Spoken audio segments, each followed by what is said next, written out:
Look at this thing. It is huge. What's up, my dudes and gals? Back after a little bit of being off of YouTube, but anyway, check this out. All made of foam. And guys, you'd be surprised how easy this is to build. And in today's video, we're gonna show you how to make one just like this. We're gonna show you step by step how I make this. It's gonna be a smaller scale just to show you the steps, but you can basically scale it up. You know, it depends on your, how much work you wanna put in it. It's the same steps, the same techniques. And I'm gonna show you everything from the kind of tools you're gonna use. Anyway, let's get on with the video.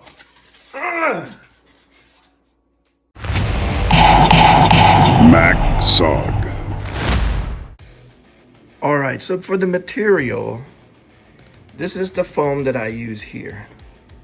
It's basically insulation foam, and you can get these at your local hardware store. I was able to find these, and they're relatively affordable at the insulation section in Home Depot. And I've been using this for quite some time. Back in the day, I used to make Warhammer terrain, and this is actually what I used. But anyway, if you don't want to spend money, you can always do this.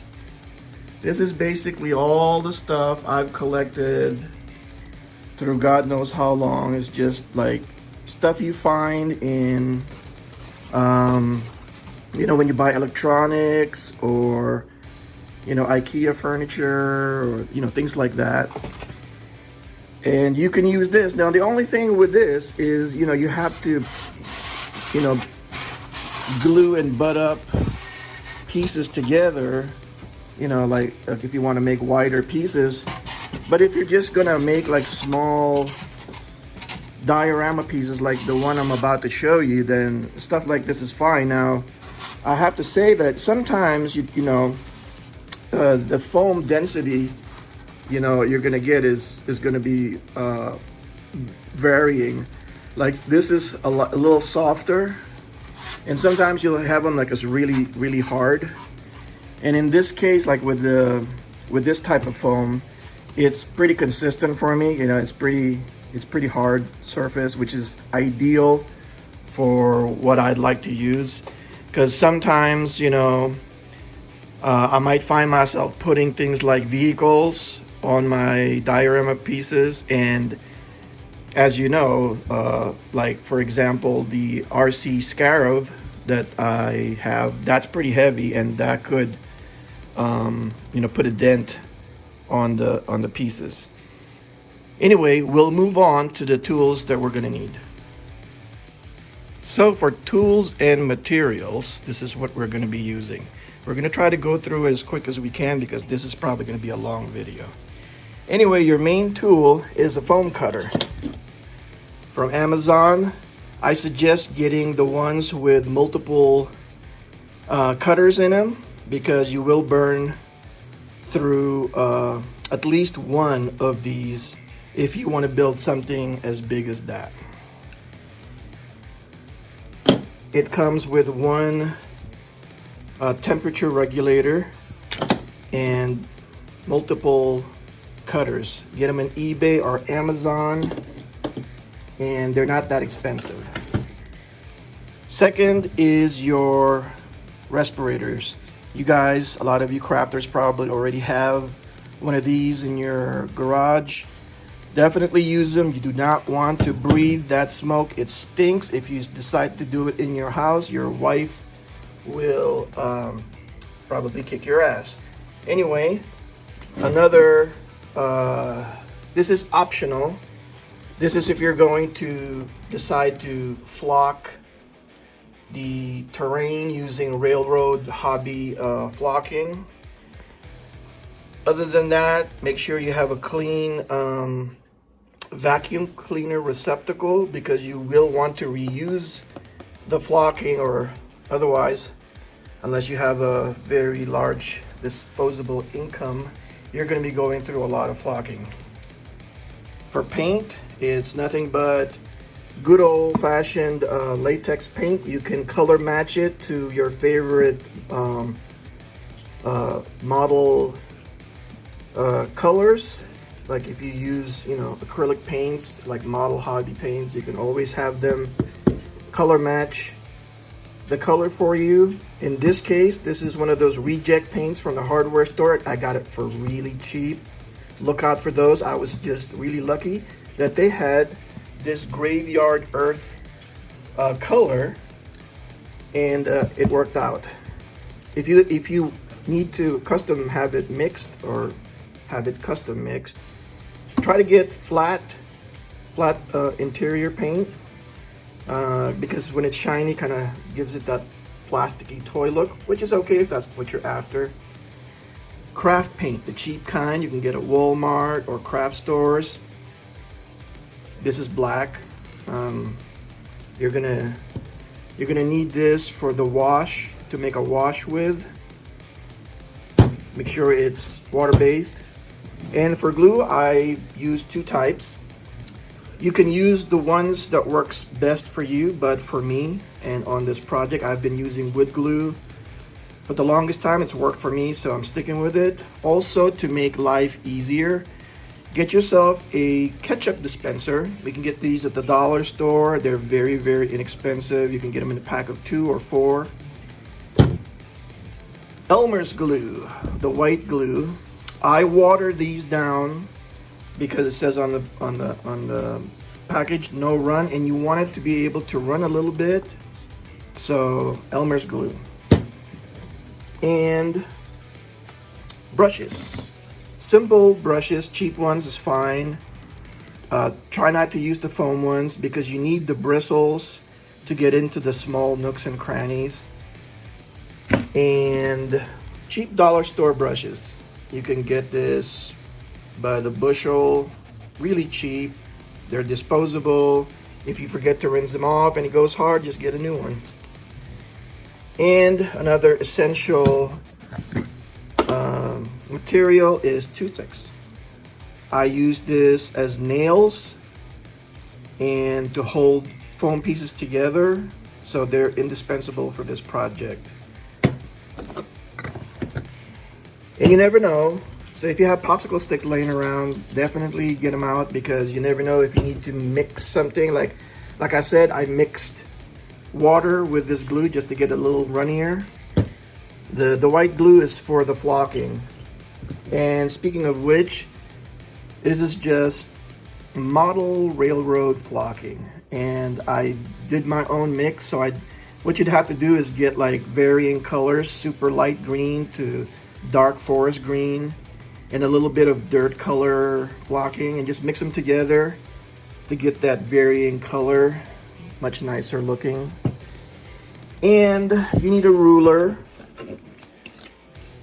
for whenever you want to draw straight lines, unless you're really that good with your hand-eye coordination, and anything that can be used to mark the shape, because what you're going to do is you'll be tracing shapes as you layer up, and you're going to need something to draw with, or to make the tracing with. And last, you need, well, it's optional, unless, if you want to do desert, then you don't have to, get these, but I do say that there are plant life in the desert, albeit sparse. Anyway, you can get these at Michael's. They're way less expensive than aquarium plant. I'm telling you, I used to work for a pet shop, and those aquarium plants are a scam. They overcharge you for what they are. And for today's project, we're going to be making desert terrain. No, this is not a cucumber. This is a cactus, albeit plastic. And I got these in IKEA. I've had them for a while. I just have not been able to get off my ass and get on with the project. But we're going to be using this to make desert terrain using the same technique that we use for the cave. So I don't know if they still sell it in IKEA, but we're gonna see. Anyway, that's it for the material. The vine here I did not use because it just wasn't vibing for me. So, but anyway, that's the material and tools that we'll be using. Anything that I missed, we'll cover at the particular step.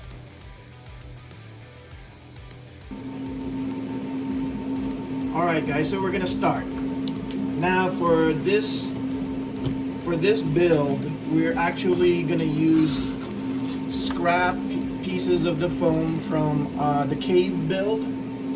And excuse the sound back there, that's actually the air filtering system that I have in my studio.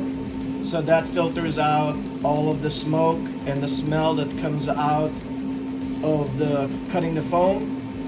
But like I said, unless you have equipment like that, cut this in a well ventilated area. You know, good place to do it is like the garage with the door open, or out in the backyard. Anyway, for the tools, if you buy the same cutter that I'm using, on average, okay, that's the off position. On the average, I go about halfway. That should be very hot enough to cut 3 layers of this foam. You don't want it to be any higher than that, because you might burn the tungsten filament on inside the tube really fast. And unless you've got a whole bunch of these, which I've suggested in the tool description section, buy the ones with multiple cutters like this and one regulator. Anyway, I'm gonna plug this in to the power source, and we're gonna start this step. It's not on yet, so, and guys, be careful using this, because this gets red hot and you will burn yourself before you even realize you've done it. Because if you've worked with soldering irons, and if you've been unfortunate enough to be burned by a soldering iron, it's the same thing. So be very careful, guys, okay?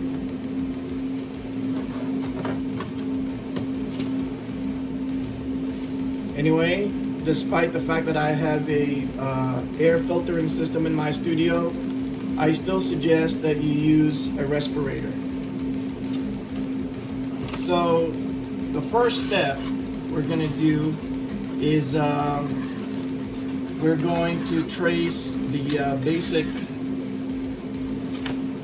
basic shape. So we're going to start with one layer, and using this scrap, there might be already shapes that we want to use, but I'm going to try, because in nature there's hardly any straight edges, so we're going to round that off. We're just going to basically do a random shape.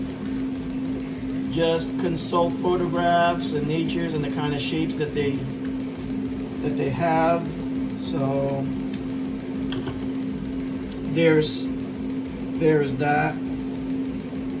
I'm gonna start cutting, okay? Because I don't know if you can hear me through the respirator, so I have to don this off and on for the video.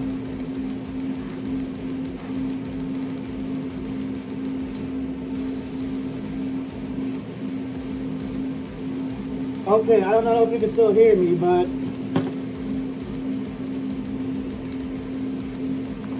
turn that on. You want to cut it at an angle, sort of like that.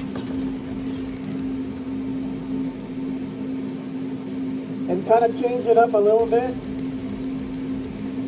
because it is nature.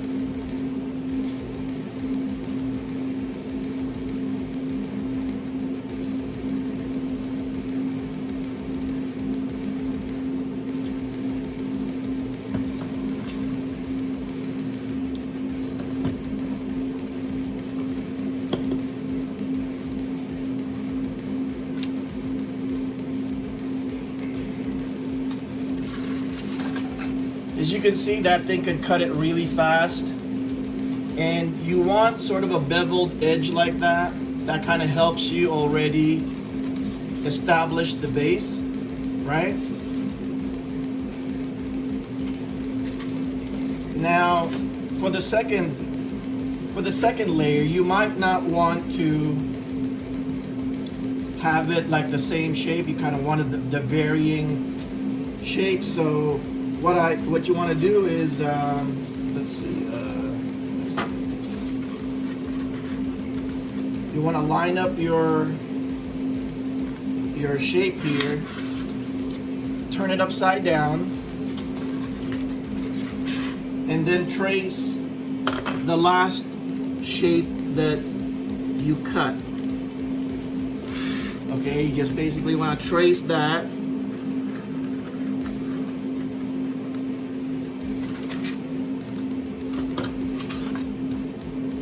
Now, you don't necessarily want to cut that piece out.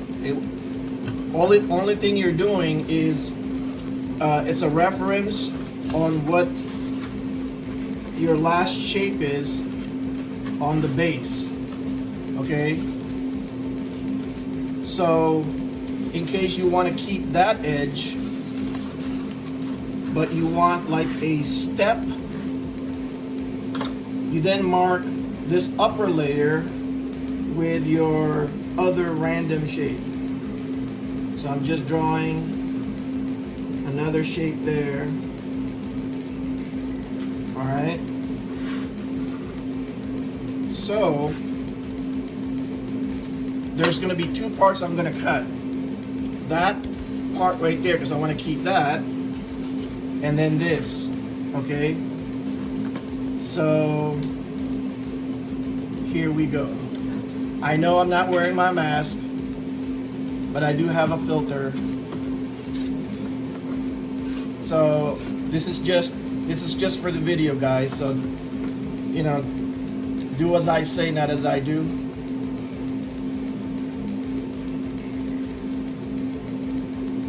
I'm going in a sharp angle.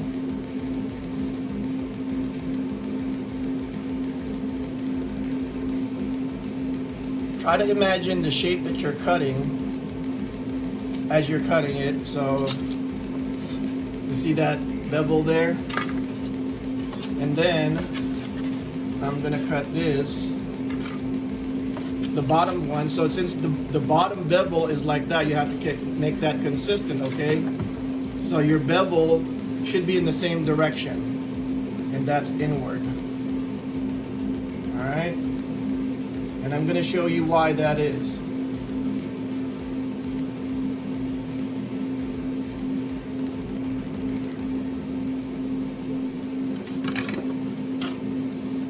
All right.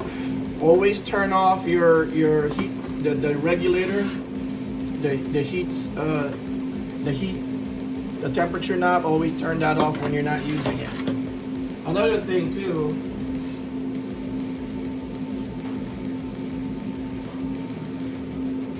Just when you turn it off, while it's still warm, get a paper towel and while it's still warm and hot, you wipe off. It kind of cooled down already, but you want to like wipe off the wand. That's just so it'll cut down on the smoke, because it's going to have a little bit of that foam stuck to it, and it's just going to burn it off. And that smoke is just something you don't want lingering around, especially if you're cutting it indoors like I am. All right, so the piece that we just cut, we're gonna go and line it up. Save some of these bigger pieces too, because you'll never know when you're gonna use something that small. Anyway, we're gonna line up the base to the one we just cut. Okay, and as you can see, when you put it together, you've got a step. You see that? So you just want to build that up. All right, so now you've got you got your third layer here let's see, trying to figure out how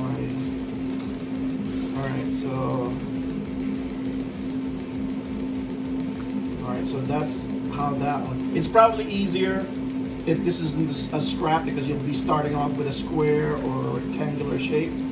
Okay, so that's how that lined up, right, on the original piece. And you just take the newest piece you have,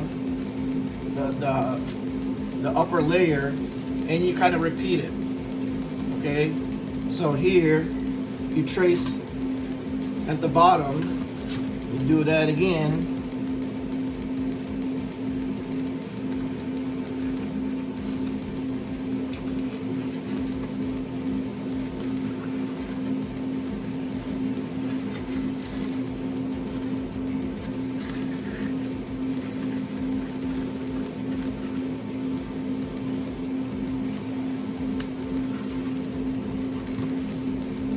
Make sure it's all marked.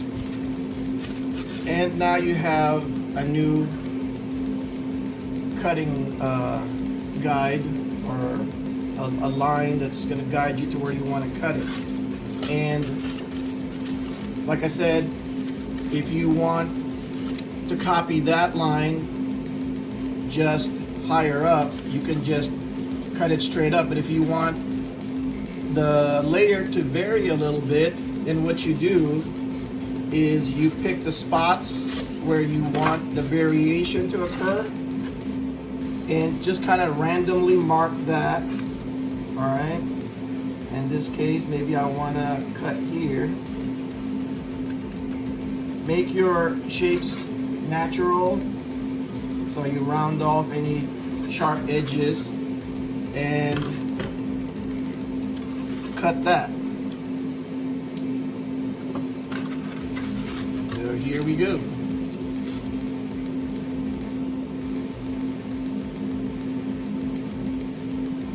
And like I said, vary the angle. Okay, you see how I'm moving the cutter? It gives you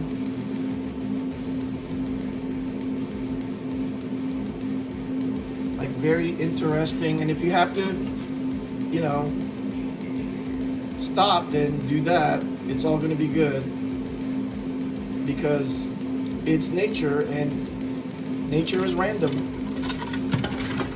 All right, now turn off the heat, and while it's still warm, kind of just wipe it off. Be careful doing this; you don't want to burn yourself. So it's just a light wipe, very light, like you're brushing it. Okay, and that's just to keep the smoke down. Anyway, I'm going to go ahead and cut other layers to it because it's just the same process, and I'm just going to go on for the next step. Okay. All right, so here's a step where you're using multiple scrap pieces, but you want to be able to cut them in multiple layers. So what I do is I got these two small scrap pieces, right? And you want to be able to cut them in as two layers all at once. You can hold them together with toothpicks. Now, why toothpicks, right? Well, because if you use like tape, like some kind of tape or something like that, or rubber bands or whatever, you are probably going to run into a situation where you have to cut. You're going to run into the tape. Okay, and you don't want that because it's going to slow down. It's going to slow down the cutting, and you're going to end up burning the foam underneath there because you're going too slow. All right, now with the toothpicks, if it so happens you run into it, all you have to do is pull the toothpick out. Okay, and then you're good. All right, so here's an example of a piece that I'm going to put right here, because I want a piece here that rises up a little bit. Okay, so we're gonna be cutting that. And again, guys, this is random. you know.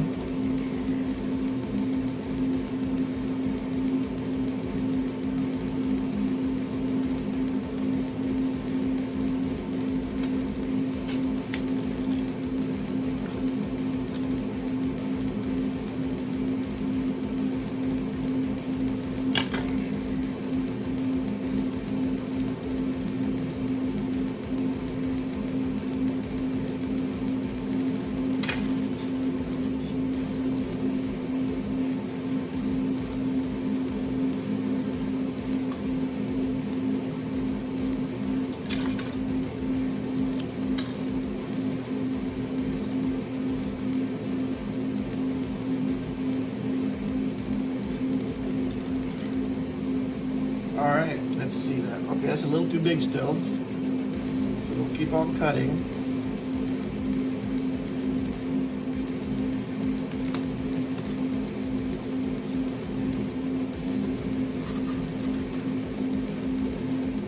All right, that looks good right there. Anyway, see that smoke? You can take care of that by turn it off first, and then you wipe off the excess melted styrofoam, and that should stop it from smoking. All right, but you got to turn off the heat first. On to the next step. All right, guys, so we're now going to be gluing the pieces together, and we're just going to be using the wood glue, and it's very simple. Just keep your layers to where you can remember which order they go into. That's up to you. And we're gonna start off with the first layer. We you know, I try not to put the glue on the base, because then you don't know where to stop, right? In the case where you have layers that drastically changes in shape. And all you're doing is you're putting a bead of glue underneath the upper layer. And I just do a simple technique like this. You don't need to brush it on or anything. And it's kind of fun, and it kind of looks like some kind of modern art masterpiece. You just kind of swirl it around. And like I said, you can see where the ketchup dispenser comes in handy. And that's all it is. You can see that bead size compared to my finger. That's about the bead size you want. You know, it's this. That's why you want to get one of these, because then you get a bead size of glue like that, and you just simply place it on top. Now for really big pieces, also guys, you can still cut this once you put the glue in, okay? Anyway, for big pieces like the cave terrain that I made, you're gonna want to use weights or something heavy, you know, just to place it on the upper layer so that you make sure everything is nice and flat and everything on there. It's just repeating the same process, and you do this to all the layers. So this is the last one we're gonna do, because like I said, this video is gonna be long, I'm sure, and I hope you stay to the end. Well, because if you don't, then you only get the part of the tutorial, don't you? But you know, watch it on your leisure time in steps if you want. But anyway, it's the nature of the beast, guys. And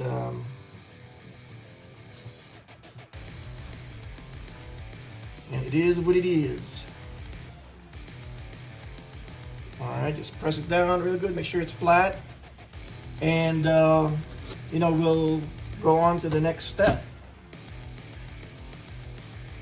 All right, so we finished the first layering step. And so now we're gonna do the secondary trimming, which basically knocks off like a lot of the hard edges. And we're also going to put in details like pits and cracks. Unless you want to have your terrain look like it's right out of the video game Minecraft, we're going to be trimming, and then it's gonna basically give it a little bit more interesting sculpt. So as you can see, I added a couple of more layers than what I showed when I was cutting the foam. And as you can see, I glued on like a random scrap piece that I trimmed so it would fit this layer. But you can see there's an overlap. Now I'm going to show you how you could make that like a natural part of the rock formation. And same thing with that piece of foam right there on the tip. It's just a scrap piece. I didn't even bother to trim it. I just glued it on top, and we are going to trim that so that it looks like it's part of the natural rock formation. And anyway, we're going to start trimming that piece. Let me turn on my ventilation system.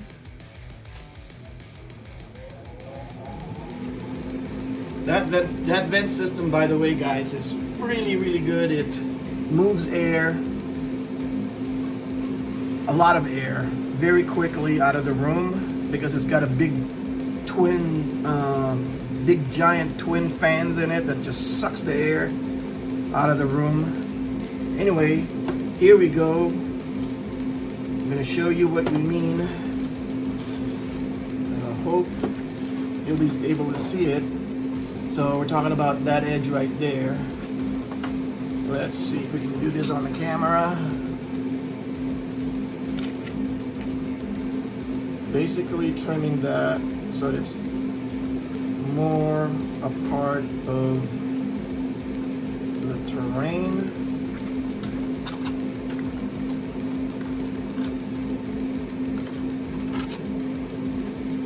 You can see that? Now it looks more natural.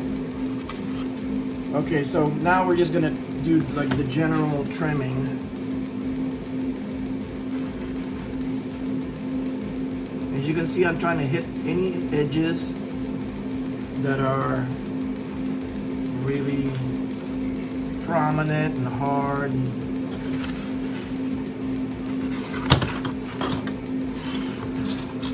I'm trying to move fast here. How to do shallow cuts also here and there.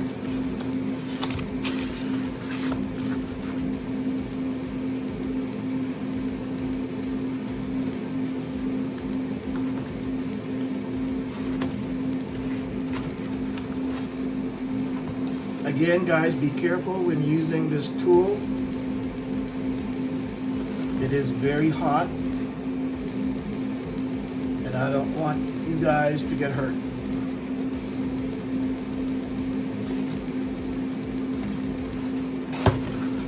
That piece there. Hopefully I'm getting all of this in the camera.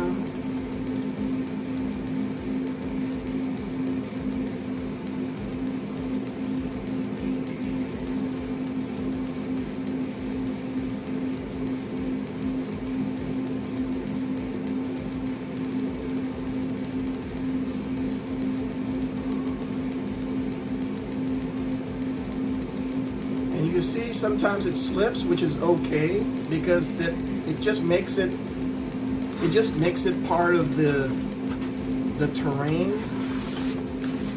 You know, it becomes part of the nature or the natural look of it all. Just kind of, whoop, man, this stuff is rough. But the fan will get it. Again, I'm only doing this without a mask because It's all for you guys. It's all sacrifice. But anyway, it's for the video because you won't be able to hear me talk with the mask on. But I do have a very powerful fan. So, you know, don't think you can get away with it without using some kind of ventilation system or a mask or both.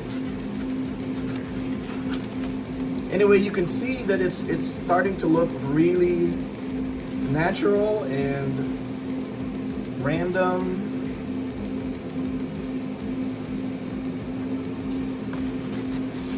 Then we're gonna add cracks. That's very simple. You just pick a spot and don't go too deep, guys, because just the tip. What did he say? I just want to be using the tip. No deeper than that. Okay, because if you go too deep, then it's going to be hard to get paint through there. So that one crack is, I think, enough for this. And now I just want to do like the pits, and all I'm doing is like a shallow touch. I'm barely touching it, and I'm making like random small pits on there. I'm barely touching the surface. Okay, experiment on that, but basically just kind of like little fairy, you know, like little Tinkerbell fairy touches, like she's walking on there and she's leaving footprints and stuff,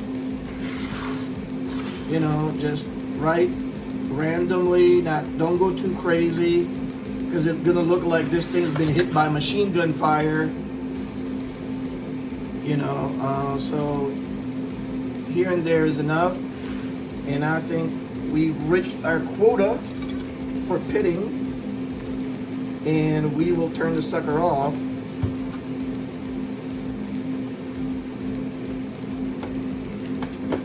All right. Again, cut down on the smoke. Just wipe that the heating rod off very lightly, like you're dusting it off. Okay. So all right. So we've got that pretty much trimmed out, and just kind of knocking off the little part that sticks on there. And you can see the difference from when we started. You got all those beautiful little details.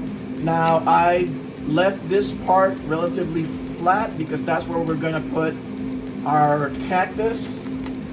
Okay, and we are going to go to the next step, putting those cactus and other plants in. Skip this, I kind of went ahead of myself. We're not ready to put the plants yet because obviously we haven't painted it yet. So we've got our paint here. Like I said, we're just using good old-fashioned house paint, latex paint, interior, the same stuff you use to paint your house.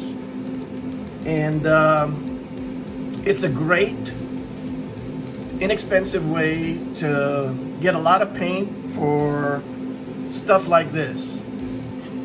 Anyway, it's pretty simple, nothing fancy, just slap that sucker on there, you know. And basically I do three coats. Ideally I would probably do a fourth, just because I want to build that nice thick shell. So if you've got time, if you're not in a hurry, you know, put that fourth coat on, but 3 is pretty good. These things dry relatively fast, and you know, it is water based. Make sure your table is covered if you don't want paint to go on there.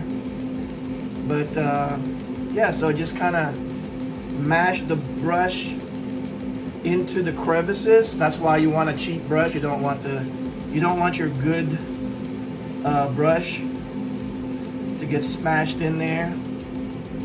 But you know what? These brushes, these brushes have been through how many projects and they still hold up very well.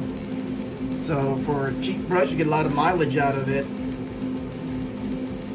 But anyway, I don't want to bore you with me, with watching paint dry. So we'll see you in the next step when this is all painted up. Hey guys, so it's the next day and the piece has been fully painted and it's now dry. Now for this step, you have to make sure that your terrain is fully dried, because if it's not, the wash will just dissolve that paint and it's gonna be a mess. So make sure it's dry. For the wash, basically it's the same brown paint that I use. I start off with about like 1/4 to the water, okay, if that makes sense. So basically 1/4 of that is paint, like the brown paint, and the rest is water. And then I added the black craft paint. That's why we need this, just to darken it up. You want it to be a lot darker than your base paint, because you want the wash to go into the recesses so that it accentuates like the deep areas of the sculpt. Okay, and with the wash, I like to add this stuff here, and that's basically a medium. And what that does is it kind of adds a binding agent to the pigment, because there's a lot of water in there, and the water is just an evaporant, and there's a lot less binding agent to hold on to the pigment and make it stick to the surface. If you don't have this, you might be able to get away with it, but as a rule of thumb for me, I like to replace the whatever kind of binding agent it might have lost. And it also helps give it like a matte finish. All right, so with that said, I'll just give it a good mix. I like to make a lot, because especially I don't usually just make one of these pieces, and I want to keep the color consistent. So basically it's just a simple matter of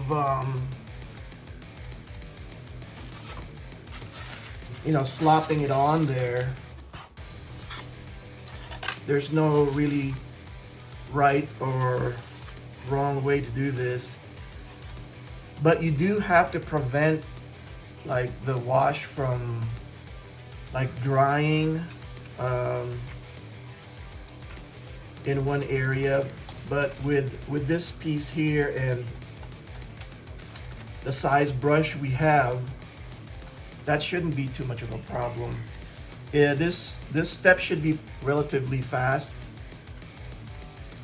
and you're just making sure that it goes into the deep recesses. It's also going to darken the overall piece, which is what you want, because we're going to come back and do the dry brushing next, and I'll explain on that step what the dry brushing will do.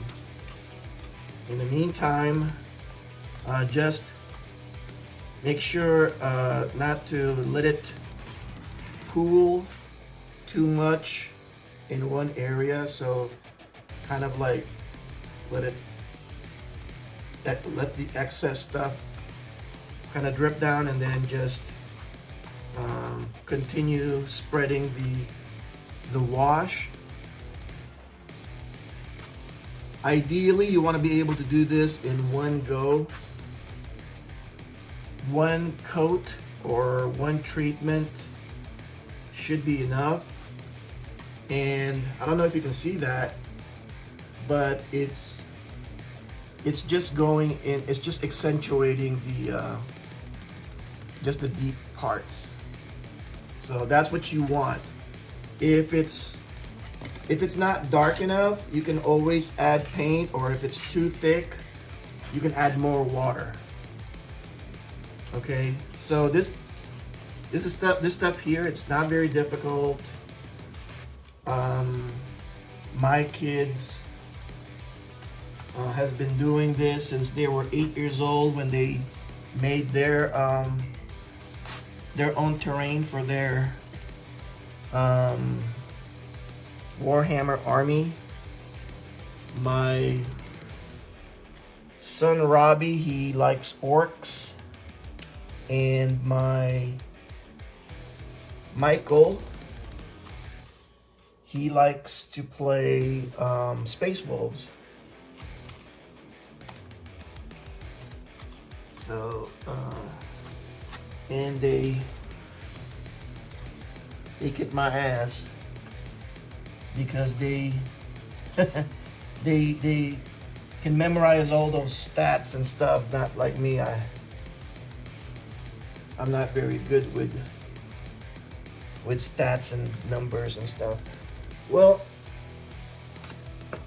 see, there it is. That's pretty much done, and we're just gonna let that dry, and we will move on to the dry brushing.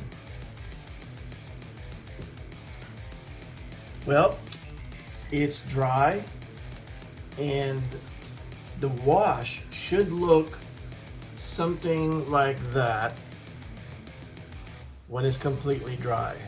And as you can notice, or as you can see, only the recesses have the majority of the dark wash that we put on earlier. Now, it's very important at this stage that this be completely dry.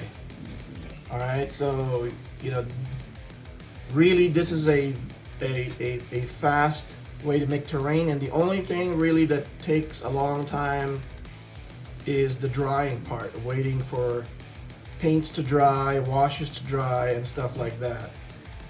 And you know, so just be patient, you'll get there.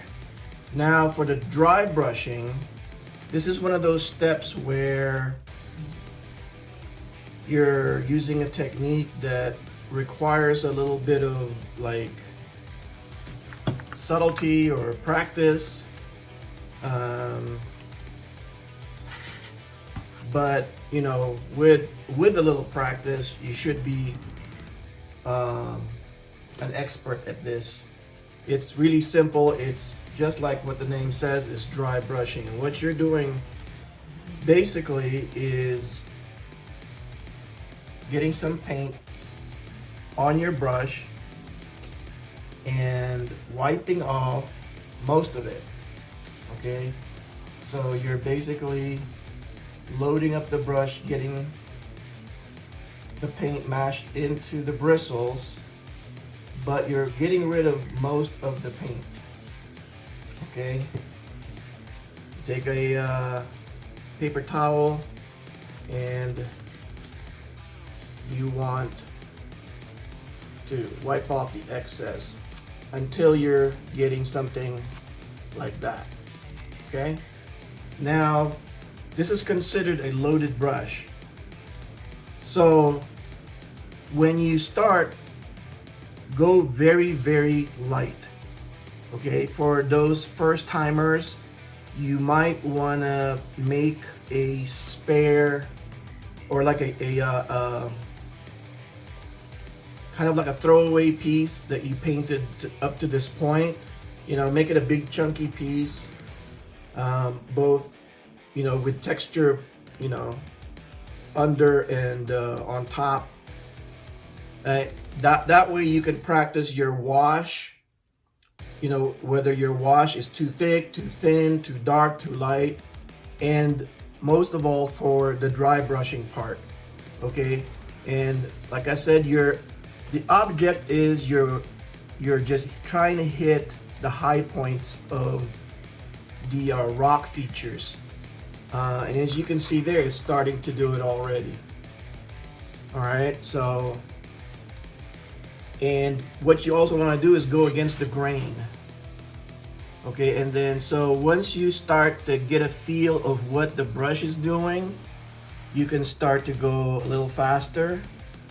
Okay, and the drier your brush gets, the more you can kind of lean into it. Okay, but know when to stop, because you don't want to sort of start mashing in the paint where you don't want it to, like the recesses, and you don't want to you know, keep brushing onto it where the terrain starts to look like it's dusty because you put too much of the dried paint on the flat surfaces. It'll have that dusty look, and you see the difference there. Okay, so that's the undry brushed area compared to the one we just hit. So, and like I said, guys, once you get the hang of this stuff, I mean, you're gonna be looking for stuff to paint in weather. I get a lot of people when I post stuff on the groups and the chats back in the day and more recently, where people are like saying, "Oh, Rob, I wish I had the talent." Guys, I tell you, when I hear stuff like that, I truly am flattered, humbled, but I just want to say, you know, I'm not doing anything you guys won't be able to do. You know, I didn't, you know, I didn't start doing this until like just, you know, how many years ago. And basically I just followed tutorials just like what you're doing now.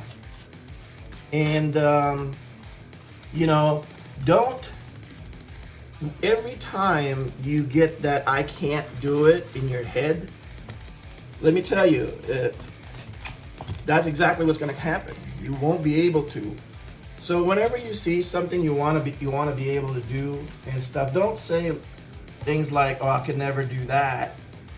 You know, I'd rather have my mind working in such a way where I'm like, how do I accomplish that?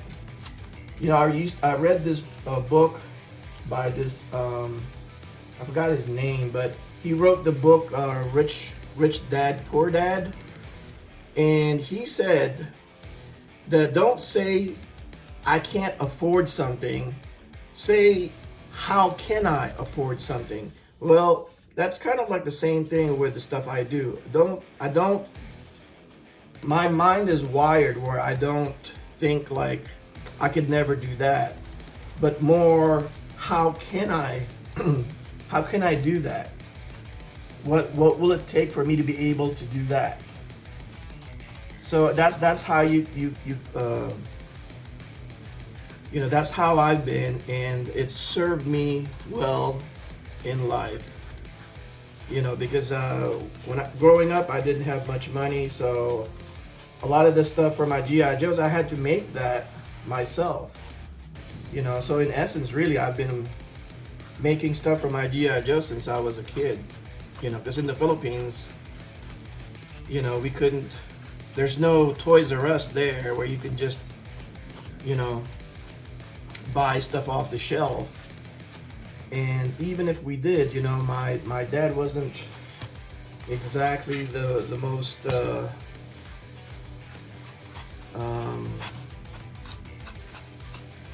let's say generous person when it comes to toys. He did buy us toys, but you know, he was sort of a miser as well. Well, see, that's pretty much it. You see how fast that was? And that thing looks like something you can buy at a store. It's very fast and it's pretty much dry.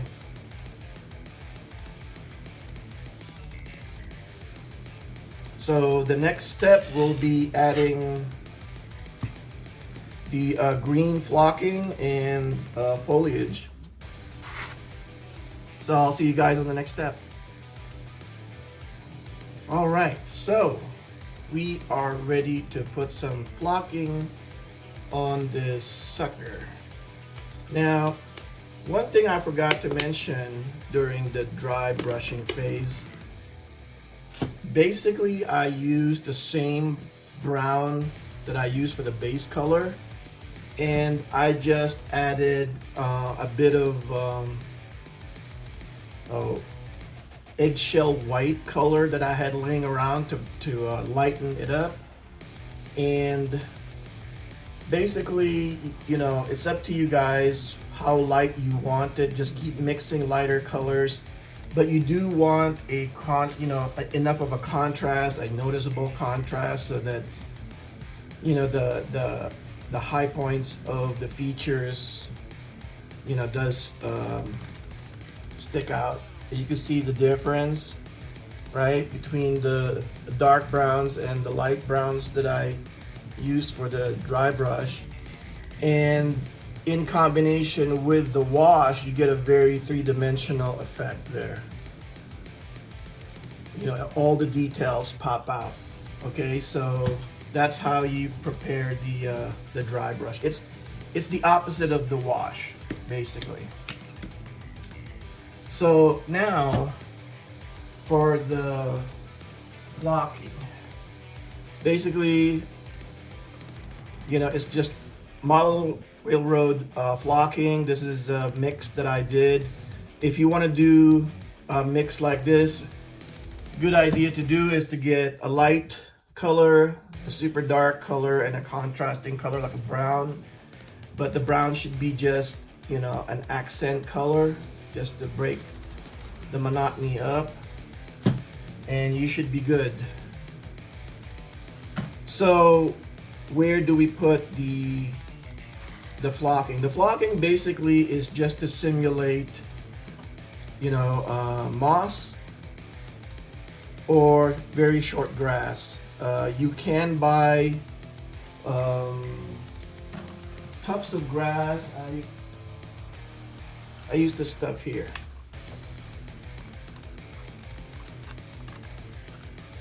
It's from Army Painter, and it's just small tufts of grass. It's already bundled, you might say, and you just kind of peel it off and put a little glue on your model and just stick it on there. I will be using this, by the way.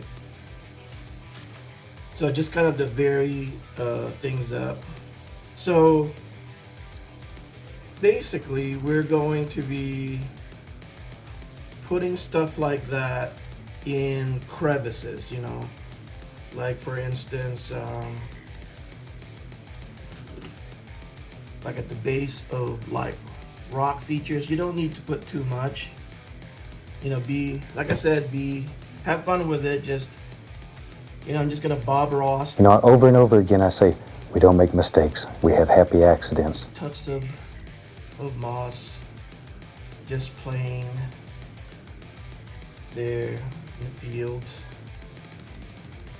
And you might want to do like several areas at the time. I'm gonna go ahead and hit this crack that I did here. earlier, you know,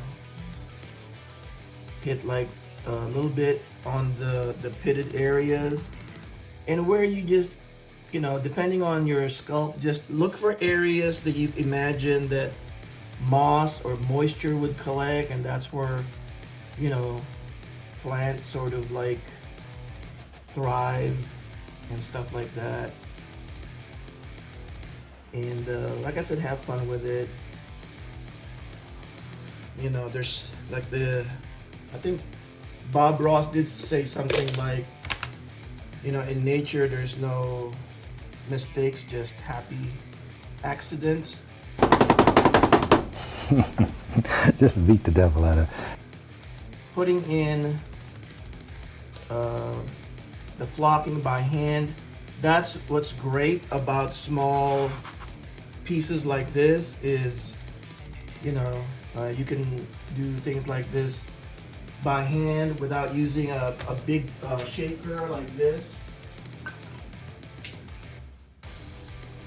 Usually for big areas I use a shaker like that, but even with that cave that I did back there, like for the walls, you know, I just took a pinch at a time of this stuff and just stuck it on the wall, because using the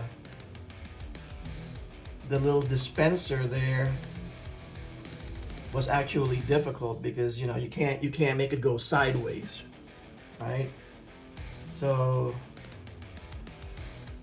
just don't worry about it going, you know, like the excess stuff that will come off, and I'll show you what to do with that.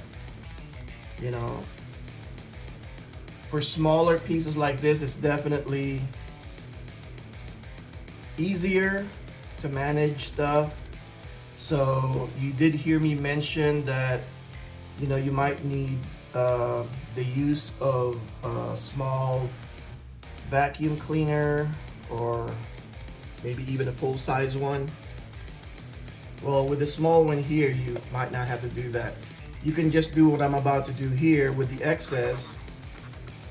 And this basically just came from last night's Euro dinner. My sandwich came in this little container here, and you know, you can just put the excess right on there. Just kind of tap it out, and the only things that should stick there is the stuff that contacts the glue, and then you can reuse that.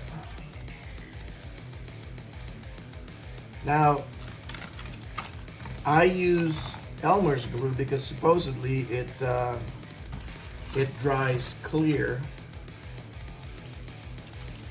Okay, so basically put that back in your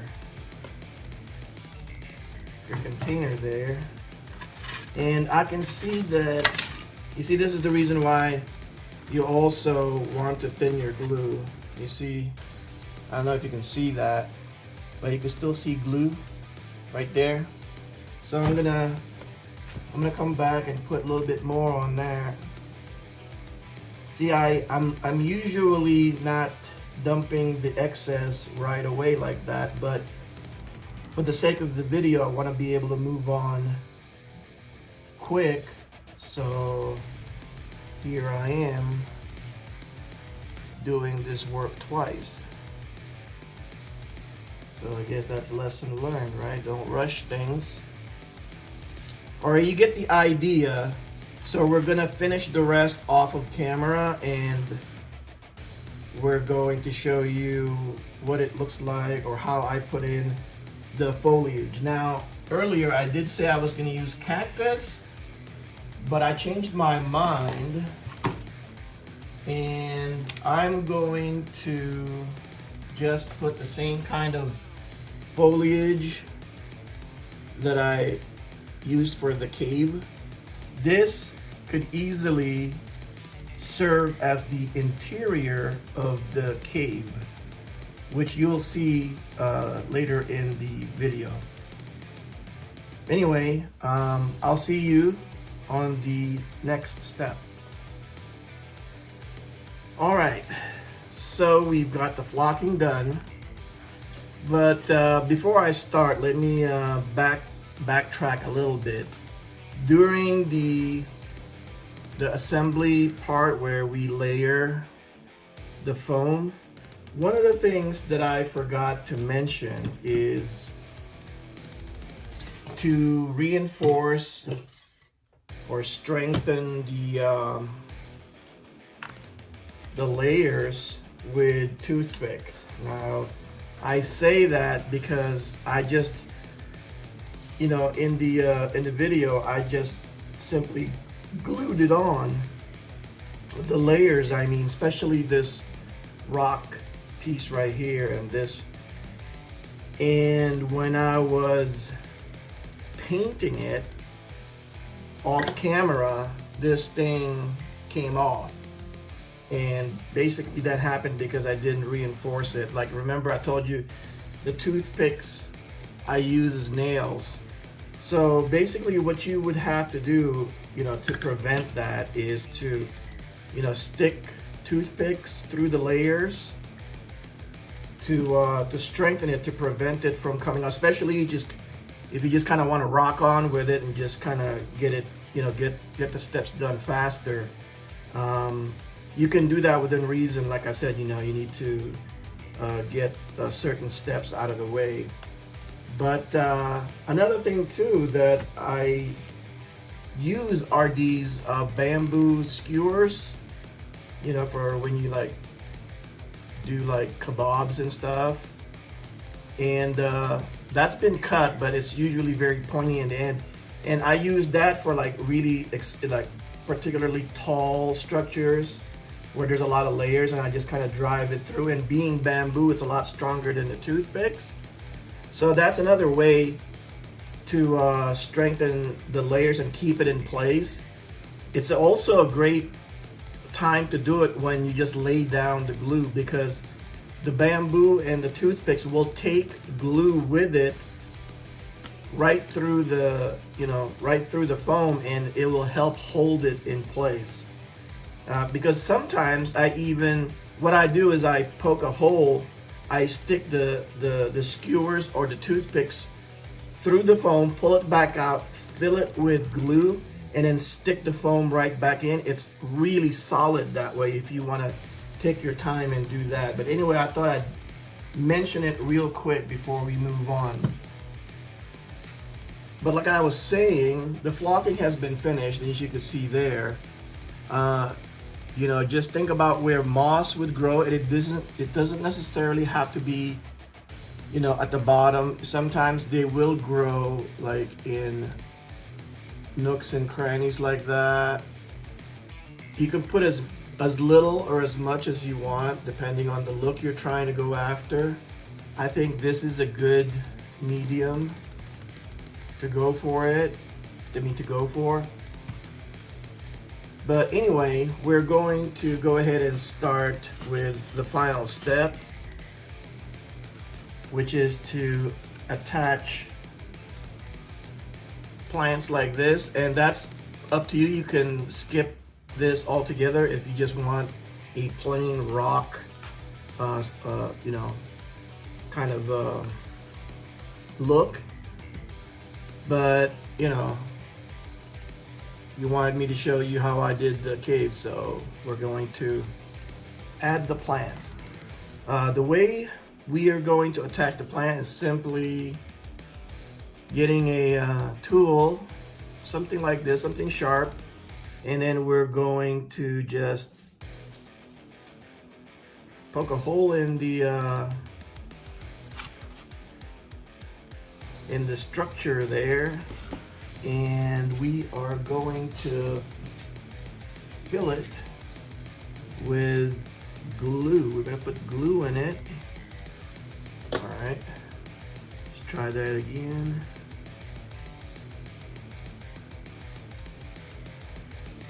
Magic of YouTube videos, right?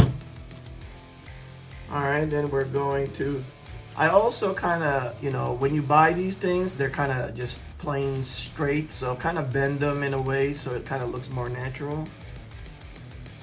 Anyway, we just simply stick it in the hole. Me love you long time. Like so.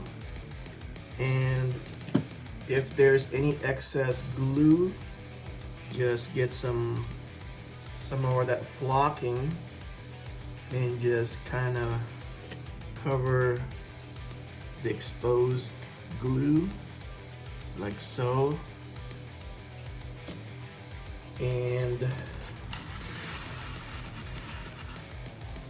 you've got yourself a little bit of